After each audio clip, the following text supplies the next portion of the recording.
To all my dear students, today I am going to explain you all subject science of class 6. Chapter number 11. The name of the chapter is measurement and motion. यहाँ पे measurement और motion के बारे में इस chapter में बताया जा रहा है. स्टोरी ऑफ ट्रांसपोर्ट की स्टोरी. पहले आप जानते हैं कि पहले ज़माने में ट्रांसपोर्टेशन जो था वो बहुत अच्छे तरीके से नहीं था. तो लोग किस तरीके से एक जगह से दूसरी जगह ट्रैवल करते थे, या तो वो पैदल ही निकल जाते थे, मतलब पहले तो पैदल ही निकल जाते थे. धीरे धीरे उनमें डेवलपमेंट हुई और फिर उसके बाद धीरे धीरे उन्होंने व्हील्स बनाना स्टार्ट किया. फिर उसके बाद उन्होंने दिमाग लगाया और फिर उसके बाद उन्होंने एनिमल्स का यूज़ किया. तो इस तरीके से जो पहले के लोग थे वो धीरे धीरे ये बैलगाड़ी वगैरह का यूज़ करने लगे, ट्रॉली वगैरह का यूज़ करने लगे. तो इस तरीके से डेवलपमेंट होती गई और आज की दुनिया में आप देखते हैं किस तरीके से लोग बसेस से, कार से और 2 व्हीलर 4 व्हीलर इन सब चीज़ों के हेल्प से एक जगह से दूसरी जगह ट्रैवल करते हैं. तो आप देख सकते हैं पहले की और अब की दुनिया में कितना अंतर है और कितना ज़्यादा हम डेवलप कर चुके हैं और आगे भी कितना कर सकते हैं, है ना. फिर उसके बाद यहाँ आता है मेज़रमेंट के बारे में, मापन के बारे में यहाँ बताया जा रहा है. ठीक है, किस तरीके से हम कोई भी चीज़ लेते हैं तो हम उसका वेट करते हैं, है ना, कि वो कितना है, कितना ज़्यादा है या फिर कितना मात्रा में है, या फिर अगर आप अपनी ही लंबाई मापते हैं तो आप कितने लंबे हैं. कोई भी चीज़ कितनी चौड़ी है, पतली है, मोटी है, ज़्यादा है, कम है. तो इस तरीके से उसका क्या करते हैं, मेज़रमेंट करते हैं. वो हर एक मेज़रमेंट अलग अलग तरीके से होता है, अलग अलग चीज़ों का होता है. ऐसा तो है नहीं कि अगर आप दूध लेने जाते हो तो आप बोलते हैं 1 किलो दूध ले लो आप तराजू में तौल के, तो ऐसा तो हो नहीं सकता, है ना. आप लिक्विड वाली चीज़ें जितनी भी लेंगे वो किस में मेज़रमेंट होगा, लीटर में मेज़रमेंट होगा. उसका लीटर बना हुआ होता है, उससे आपको उठा के वो लीटर 1 लीटर 2 लीटर जितना भी चाहिए आप ले सकते हैं. और इसी में देखा जाए अगर आप बाज़ार से सब्ज़ी लेने जाते हैं तो सब्ज़ी को आप लीटर में नहीं बोल सकते कि मुझे 1 लीटर या 2 लीटर आलू दे दो. तो वहाँ पे क्या चलता है, आपको किलो चाहिए, कितने किलोग्राम चाहिए वो होता है और फिर वो किस में तौलता है, तराजू में तौल के आपको देता है. अब नेक्स्ट है यहाँ पे, why do we need to make a measurement. हमें मेज़रमेंट करने की ज़रूरत ही क्यों पड़ती है. हम ऐसे आसानी से ही क्यों नहीं बिना मेज़रमेंट के हम चीज़ें ले लें और देख लें, ऐसा क्यों नहीं होता है. क्योंकि अगर आप मार्केट में आम खरीदने जाते हैं, ठीक है, उसका कॉस्ट प्राइस है 50 रुपये पर किलोग्राम. ठीक है, आपने कहा 1 केजी मुझे क्या दे दो, आम दे दो. तो अगर दुकानदार आपको 4 या 5 आम, छोटे आम पकड़ा दे तो क्या आप लेके चले आएंगे, नहीं आएंगे. क्यों, क्योंकि आपको लगेगा कि अभी तक मेज़रमेंट तो हुआ ही नहीं. मेज़र कीजिए क्या ये 1 किलो है, क्योंकि हमने तो आपको 1 केजी का पैसा दिया, आपने हमको 4-5 मैंगो दे दिए, तो वो तो मेज़र करके नहीं दिया, आपने अंदाज से उसे दे दिया. तो आप क्या करते हैं, तुरंत मेज़रमेंट कराते हैं कि क्या ये 1 केजी है या नहीं है. तो ये बहुत ज़्यादा ज़रूरी है कि मेज़रमेंट होनी चाहिए. अगर मेज़रमेंट आप किसी भी चीज़ में नहीं करेंगे तो आपको पता ही नहीं चलेगा कि आपको चीज़ें सही मिली हैं, सही मात्रा में मिला है या नहीं. तो दाम तो वो पूरा लेंगे लेकिन आपको सामान मेज़रमेंट के थ्रू नहीं देंगे, तो आपका ही क्या होगा, नुकसान होगा. ठीक है, तो बहुत ज़रूरी है कि आप जो भी चीज़ें लेते हैं अगर आप उतना पे करते हैं तो मेज़रमेंट तो बहुत ज़्यादा ज़रूरी है. ठीक है, फिर देखिए नेक्स्ट है यहाँ पे, हैव यू एवर वंडर्ड, क्या आपने कभी इन चीज़ों को देखा है. तो यहाँ पे स्पेस जो शटल है उसके बारे में यहाँ बताया गया है. ठीक है, कि किस तरीके से जो साइंटिस्ट होते हैं वो स्पेस शटल को किस तरीके से बनाते हैं और किस तरीके से श्योर हो जाते हैं कि ये अपना काम पूरी अच्छे तरीके से करेगा. क्योंकि एक शटल बनने में बहुत ज़्यादा पैसे खर्च होते हैं. ठीक है, तो वो कैसे बना के और ट्रस्ट करते हैं कि ये पूरी तरीके से काम करेगा, तो उसके बारे में यहाँ पे बताया गया है.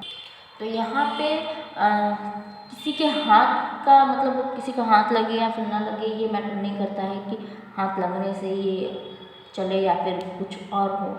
यहाँ पे बहुत ज़्यादा ज़रूरी है ये बात, यहाँ पे स्पेस शटल की बात क्यों आई है, क्योंकि यहाँ पे हर एक चीज़ एक प्रॉपर क्वांटिटी में, प्रॉपर मेज़रमेंट के थ्रू और प्रॉपर कैलकुलेशन के थ्रू ही चीज़ें इसमें डाली जाती हैं या फिर इसमें लगाया जाता है। अगर आप कोई भी चीज़ ज़्यादा या फिर कम कर देंगे तो शायद ये अपना वर्क प्रॉपर तरीके से ना करे। कभी कभी आप देखते हैं कि जो स्पेस शटल होता है वो ब्लास्ट हो जाता है जाने से पहले या जाने के बाद या कुछ देर बाद ही वो ब्लास्ट हो जाता है या ख़राब हो जाता है। तो उसमें क्या प्रॉब्लम होती है, उसमें इन्हीं सब चीज़ों की प्रॉब्लम होती है। शायद कहीं मेज़रमेंट में कोई प्रॉब्लम हो गई होगी, कोई वायर कनेक्शन कुछ गड़बड़ी हो गई होगी, या कुछ कम क्वांटिटी में या ज़्यादा क्वांटिटी में चीज़ें इसमें भर दी गई होंगी। तो इस तरीके से आप समझ सकते हैं कि मेज़रमेंट बहुत ज़्यादा ज़रूरी है। बिना मेज़रमेंट के कोई भी चीज़ प्रॉपर तरीके से काम नहीं करेगी। चलिए अब आगे हम चलते हैं। What is the unit. Unit मतलब इकाई। इकाई क्या होती है हम उसके बारे में पढ़ेंगे, ठीक है। इकाई मतलब क्या, आप कोई भी चीज़ लेते हैं तो उसके पीछे जो आप लगाते हैं, मतलब जैसे आप 1 kg अगर टमाटो लेते हैं तो 1 के आगे आपने क्या लगाया, kg, तो ये इसका क्या है, मात्रक है। यूनिट मीन्स मात्रक, सॉरी हाँ मात्रक है, इकाई है। तो ये क्या है, ये हिंट करता है कि आप क्या चीज़ किस में मापते हैं। जैसे कि अगर आप लेंथ को मापते हैं या मेज़र करते हैं तो आप क्या बोलेंगे, तब आप यूज़ करेंगे मीटर का यूज़ करेंगे, राइट। जैसे आपको बहुत बड़ी लेंथ मापनी है तो यहाँ लेंथ के बारे में भी आगे बताया जा रहा है। तो इस तरीके से ये यूनिट्स हैं, हम सेंटीमीटर्स में, मीटर्स में, फिट में, फुट में, इन सब चीज़ों में क्या करते हैं, मापते हैं किसी भी चीज़ को। यही क्या कहलाती है, यूनिट कहलाती है। तो यहाँ पे यूनिट के बारे में है स्टैंडर्ड यूनिट बताया गया है। स्टैंडर्ड यूनिट क्या होता है तो हम उसके बारे में पढ़ेंगे। अब इसमें बता रहा है कि पहले बहुत साल, कुछ साल पहले चले हम लोग, तो बहुत अलग अलग तरीके की यूनिट मेज़रमेंट हमारे सामने आई थी, मतलब डिस्कवर की गई थी। तो बहुत सारी ऐसी डिफ़िकल्ट्स भी थी और बहुत अलग अलग तरीके के मेज़रमेंट आए और वो जो चल रहे हैं इस समय। तो अगर आप कोई भी चीज़ लेते हैं एक शॉपकीपर से तो आप उसका क्या चाहेंगे, आप मतलब पूरा वो मेज़रमेंट करके, आपको ज़्यादा चाहिए नहीं, ना ही आपको कम चाहिए, आपको क्या चाहिए, परफेक्ट चाहिए कि जितना मैंने मांगा है उतना ही मेज़र करके देते हैं। तो अगर आप फैब्रिक वगैरह आप लेते हैं तो आप किस में लेंगे, लेंथ से लेंगे, राइट। तो इस तरीके से आप कर्टेन वगैरह अब विंडोज़ के जो होते हैं वो सारे किस में मेज़रमेंट होते हैं, वो होते हैं लेंथ में, ठीक है। और यहाँ पे एक छोटा सा एग्जांपल भी बताया गया है। जैसे यहाँ पे एसआई यूनिट दिखाया गया है। एसआई यूनिट का फुल फॉर्म क्या होता है, सिस्टम इंटरनेशनल्स यूनिट्स, ओके। ये फ्रेंच का है जो ये वर्ड है। और इस तरीके से बहुत सारे जो यूनिट्स हैं उसे मेजर किए जाते हैं एसआई में, सीजीएस में। तो आगे हम चलेंगे तो हमें उनके बारे में भी पता चलेगा। तो इस तरीके से इसमें क्या होता है, मेज़र होता है, ठीक है। इसमें जो लेंथ है उसकी यूनिट के बारे में बताया जा रहा है।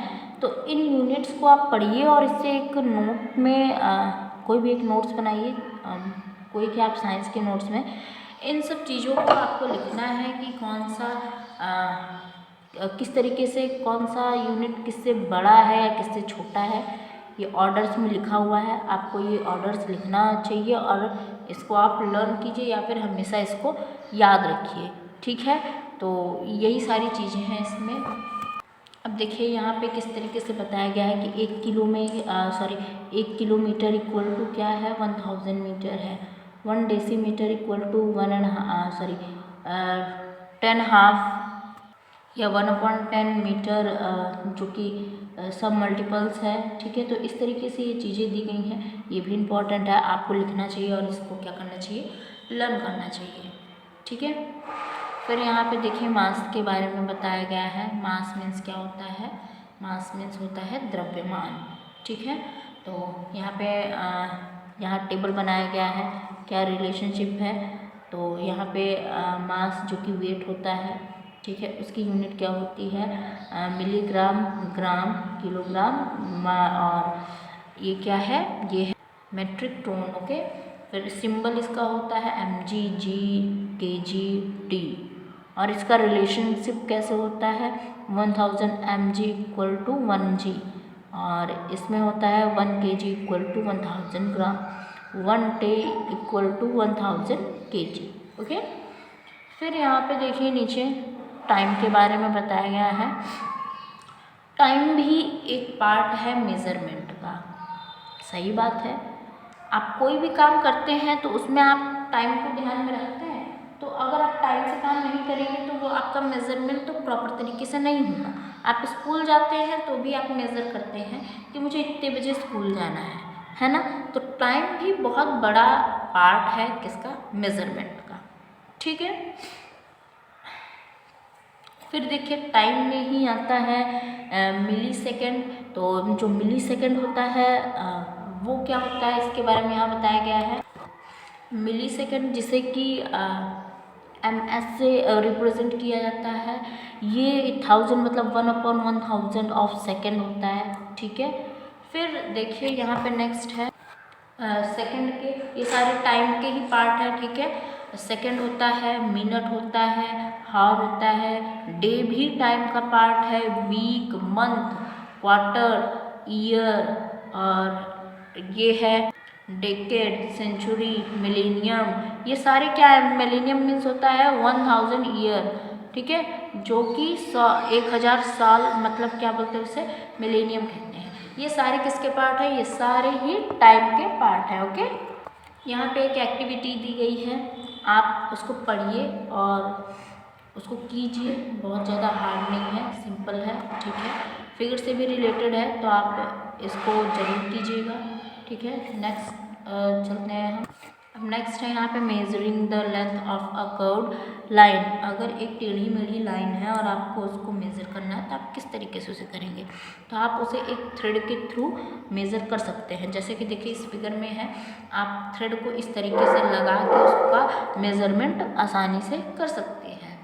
फिर यहाँ पे है रेस्ट ऑफ मोशन। रेस्ट का मोशन किस तरीके से होता है उसके बारे में यहाँ बताया गया है।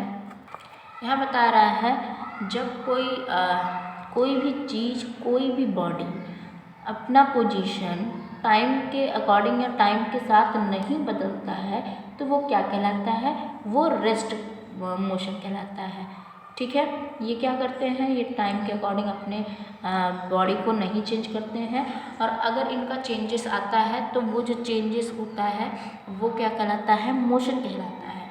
ठीक है, तो ये चीज़ क्या है, रेस्ट एंड मोशन। यहाँ है रेक्टिलाइनर मोशन। जो रेक्टिलाइनर मोशन होता है वो स्ट्रेट लाइन में होता है। जैसे एग्जांपल है यहाँ पे एक रेक्टिलाइनर है वो मोशन।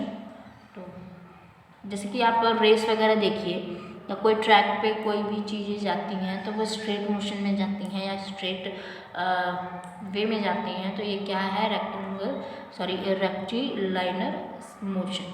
फिर है सर्कुलर मोशन। सर्कुलर मोशन के नाम से आप समझ रहे हैं कि कौन से मोशन में मूव करेगा, राउंड मोशन पे मूव करेगा। Periodic motion. पीरियोडिक मोशन देखने के लिए आप एक पेंडुलम को ले सकते हैं।